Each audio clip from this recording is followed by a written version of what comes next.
Assalamualaikum warahmatullahi wabarakatuh.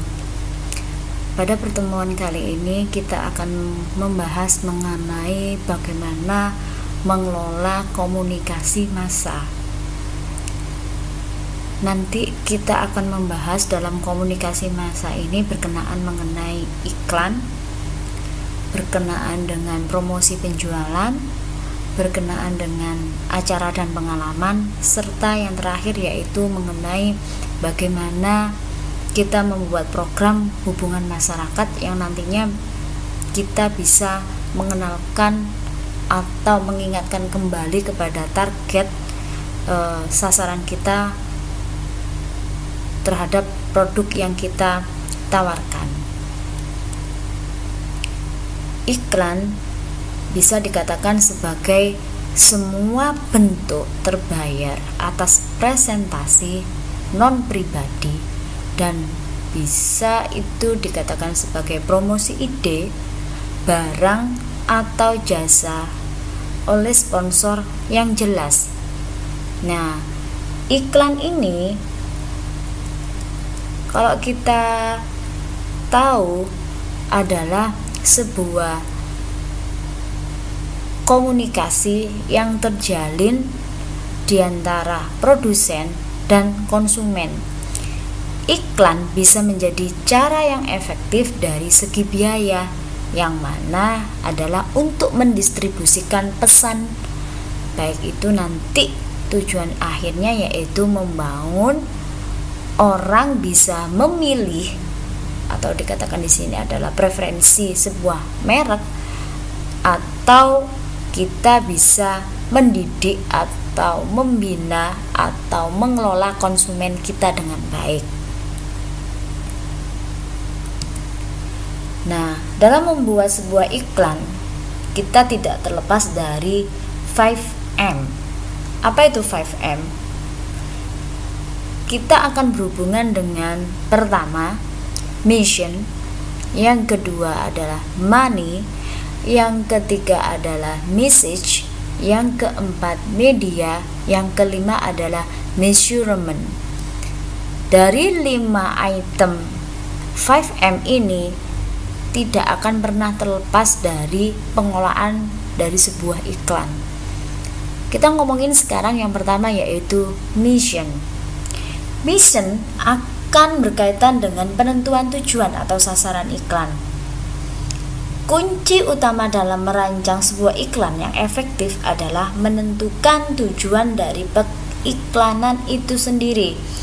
Secara umum, tujuan iklan dapat diklasifikasikan berdasarkan maksud yang diinginkan oleh suatu perusahaan atas pesan yang akan disampaikan melalui iklan kepada konsumen sasarannya, sehingga harapannya nanti konsumen tersebut dapat mengelola pesan tersebut dengan baik.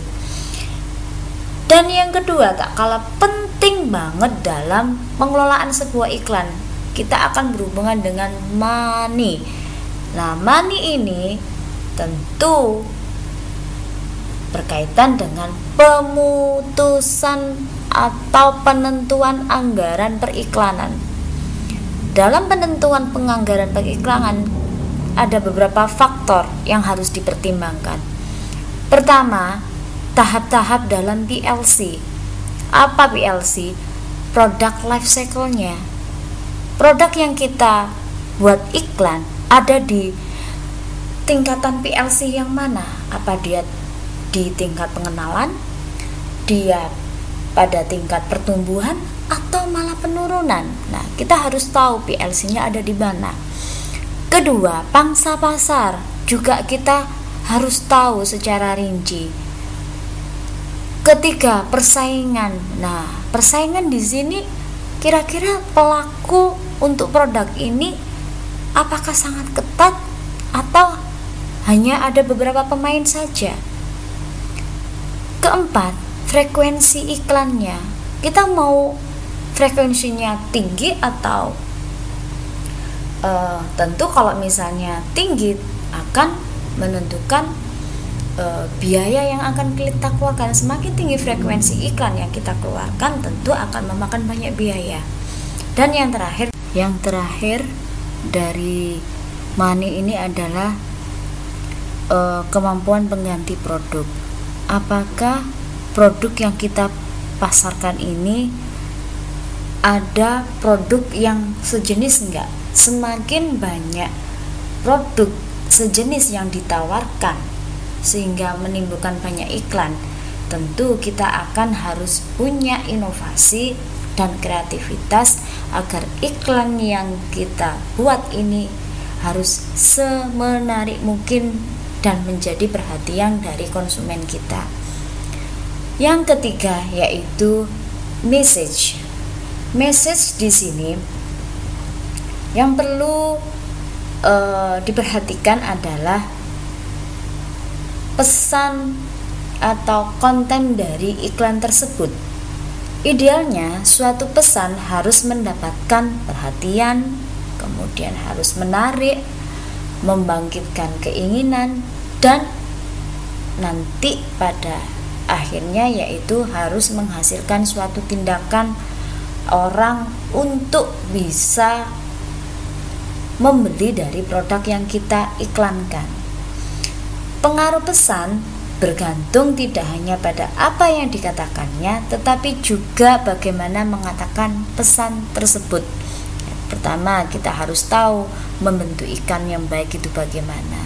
Setelah membentuk pesan itu, ada proses evaluasi dan pemilihan pesan, kemudian melaksanakan pesan, dan jangan lupa kita harus mereview apakah pesan itu bisa diterima oleh masyarakat dan tentunya yaitu pada target sasaran kita.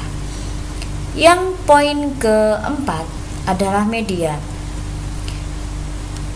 Media yakni yang berhubungan dengan memutuskan media periklanan yang akan digunakan. Langkah-langkah dalam menciptakan media periklanan yaitu yang pertama kita harus tahu menentukan jangkauan, frekuensi, dan dampak iklan. Pada dasarnya pemilihan media adalah mencari cara dengan biaya yang paling efektif untuk menyampaikan sejumlah pemberitahuan yang dikehendaki kepada pasar sasaran. Yang kedua, memilih antar jenis-jenis media. Nah, perencanaan media menjatuhkan pilihannya untuk memakai media tertentu berdasarkan beberapa variabel biasanya. Biasanya ada kebiasaan media yang disenangi oleh masyarakat, kemudian misalnya produknya, pesan, iklan di televisi memerlukan biaya yang sangat mahal juga. Yang ketiga, memilih sarana atau memilih warna media khusus di sini. Sarana medianya khusus diciptakan agar pesan yang disampaikan ini bisa menarik. Penetapan waktu juga penting. Dan jangan lupa harus ada alokasi media geografisnya juga. Poin terakhir yaitu measurement. Measurement ini berkaitan dengan kegiatan mengevaluasi keefektifan periklanan, perencanaan dan pengendalian. Iklan yang baik bergantung pada pengukuran yang efektif iklan tersebut.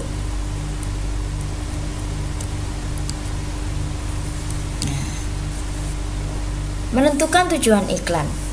Nah, tujuan iklan di sini adalah tugas komunikasi khusus dan tingkat pencapaian yang harus dicapai dengan pemirsa tertentu dalam jangka waktu tertentu. Iklan berdasarkan tujuannya dibedakan menjadi 4. Ada iklan informatif, persuasif, pengingat, dan penguat. Yang pertama kita bahas tentang informatif. Ini beberapa contoh iklan yang sudah banyak diposting di beberapa media. Contohnya di situ ada iklan Indomie, kemudian iklan mengenai mobil, iklan yang paling bawah pojok kanan bawah.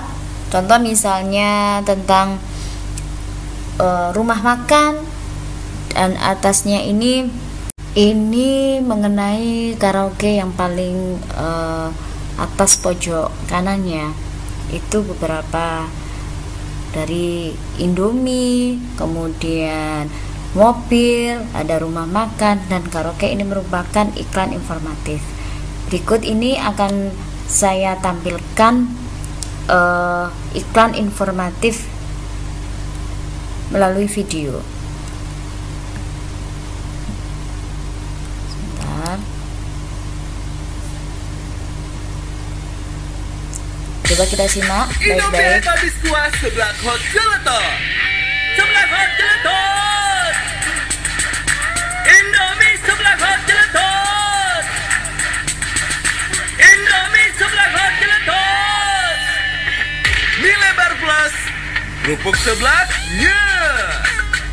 hot aja, hot gelato. Enak pedesnya, wah gila sih. Indomie hype habis sebelah hot gelato. Nah, itu tadi adalah iklan yang termasuk dari iklan informatif. Kalau kita tahu produk Indomie yang sudah ada di pasaran, variannya sangat banyak sekali. Yang paling kita tahu yaitu Indomie goreng, kemudian ada rendang, ada soto. Nah, pasti kalian yang mahasiswa ini akan lebih tahu lagi macam-macam atau varian-varian dari Indomie. Dan varian Indomie yang terbaru di tahun ini yaitu Indomie seblak jelotot. Sebelum ini Indomie juga mengeluarkan varian-varian yang mana dia itu produknya mempunyai taste pedas. Kalau kita tahu sebelum ini dia mengeluarkan ada ayam geprek, itu termasuk juga taste-nya pedas. Dan ini paling baru, dia tayangkan pada sekitar tanggal 15 Januari 2020 kemarin. Dia meluncing sebuah produk baru yang punya taste pedas, yaitu seblak jelotot. Kalau kita tahu tadi dia mengenalkan produk baru, iklan ini dia mendeskripsikan bahwa produk ini adalah produk benar-benar punya rasa yang pedas dengan banyak atau menjelaskan produk dia berbeda dengan sebelum-sebelumnya, gitu ya. Nah, untuk itu apa sih sebenarnya tujuan dari sebuah iklan yang informatif itu? Pertama, menginformasikan pasar mengenai keberadaan produk. Tentu itu adalah produk baru, meskipun brandnya lama. Seperti Indomie sebenarnya sudah lama, tapi karena dia punya varian baru, jadi dia mengiklankan varian baru itu kalau bisa sedetail-detailnya, ada apa saja di produk tersebut. Bisa tujuan dari iklan informatif kedua yaitu memperkenalkan cara pemakaian baru dari suatu produk tertentu. Jadi berarti produk itu baru semua. Ketiga, menyampaikan perubahan harga. Produk itu tidak baru tapi ada perubahan harga. Keempat, menjelaskan kerja suatu produk. Nah, produk itu sudah ada, tetapi karena konsumen itu perlu mengetahui kinerja atau prosedur dalam penggunaan produk, maka perlulah dibuat iklan tersebut. Kelima, menginformasikan jasa-jasa yang disediakan oleh lembaga.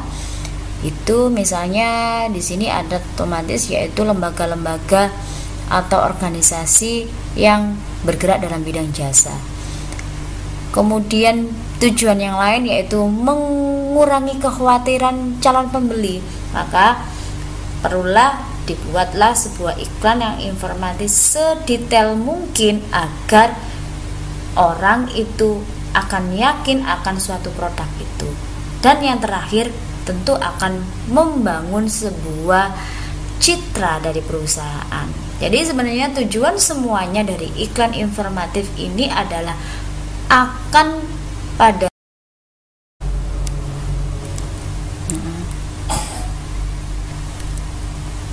di yang terakhir, yaitu membangun cita perusahaan tadi.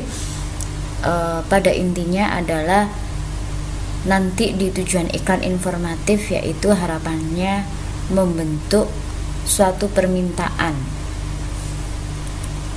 Yang kedua, iklan persuasif. Iklan persuasif ini beberapa contoh iklan persuasif dari produk Samsung Smart TV, Indosat, ada Matahari, dengan dia persuasif tentu dengan iklan yang dia tampilkan akan bisa membujuk konsumen itu sehingga dia melakukan pembelian. Ini akan saya tampilkan sebuah video dari Shopee baru-baru ini mengenai iklan persuasifnya di program Mega Electronic Sale. Pasti diskon 50%. Wih, Shopee Paket Mega Electronic Sale. Oh, ini dia. Mega Electronic Sale. Laptop pasti diskon 50%. TV pasti diskon 50%. Kulkas pasti diskon 50%. Kamera pasti diskon 50%. HP pasti diskon 50%. Jangan lewatkan Shopee Paket Mega Electronic Sale. Nah, itu tadi iklan yang dilakukan Shopee dengan brand ambasadornya, yaitu Didi Kempot. Oke ya, sekarang tujuannya apa sih sebenarnya iklan persuasif ini? Pertama, kita tujuannya yaitu membentuk pilihan merek. Tentu dengan iklan ini langsung kita bisa memutuskan, oh kayaknya saya membeli merek ini, atau saya menentukan pembelian di tadi contohnya Shopee. Dengan saya memilih Shopee, tentu banyak penawaran yang saya dapatkan ketika ingin membeli sebuah produk elektronik.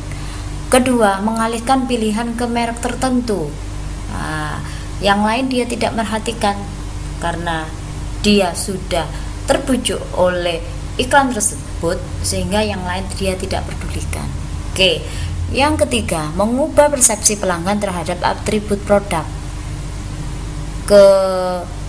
Karena tadi dia sudah terbujuk, yang sebelumnya dia persepsikan produk itu kurang bagus atau kurang kualitasnya dibandingkan dengan produk sejenis dia lebih rendah, tapi karena ada promosi atau iklan yang persuasif akan mengubah persepsi pelanggan tersebut.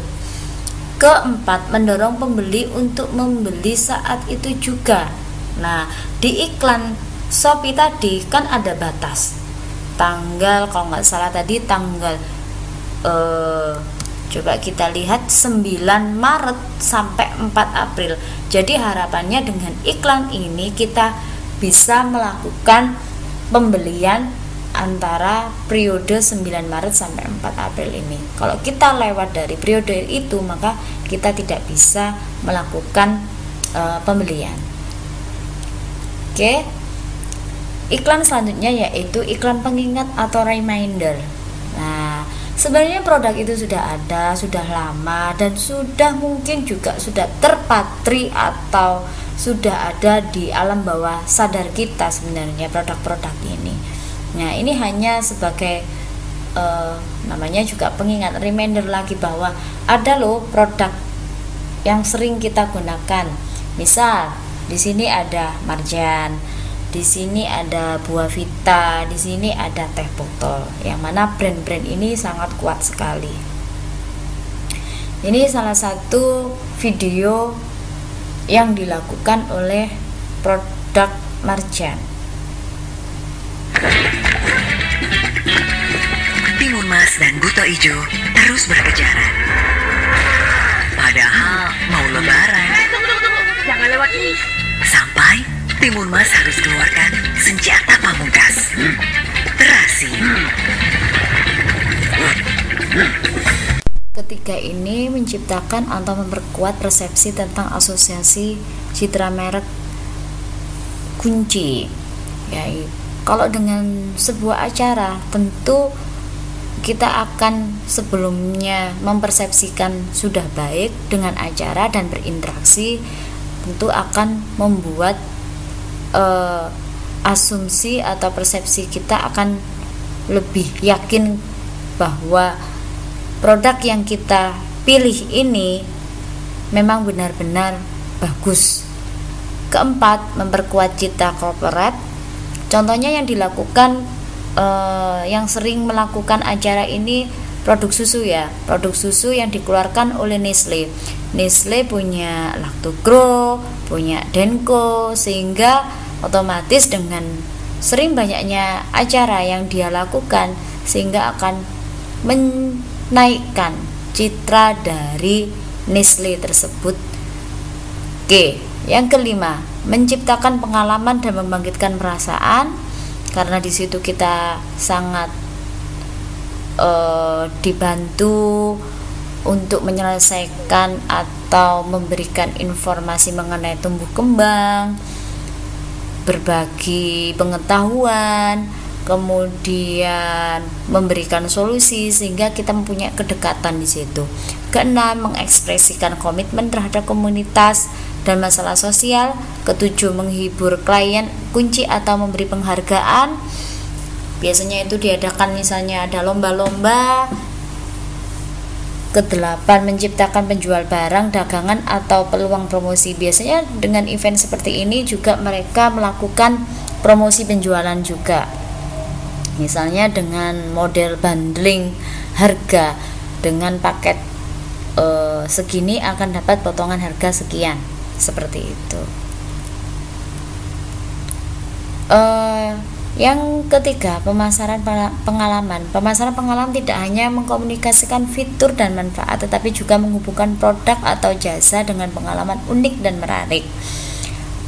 Pemasaran dapat memberikan pengalaman kepada pelanggan melalui bisa lewat komunikasi, identitas visual, kehadiran produk, penetapan merek bersama atau co-branding, lingkungan, bisa dari lewat situs web atau media elektronik, juga bisa lewat orang.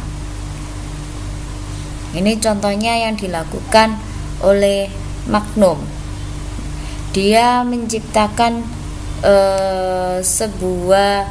di sini dia menghadirkan sebuah produk yang mana tidak pernah terpikirkan oleh produk es krim manapun. Dia mempunyai cafe sendiri yang bernama Magnum Cafe.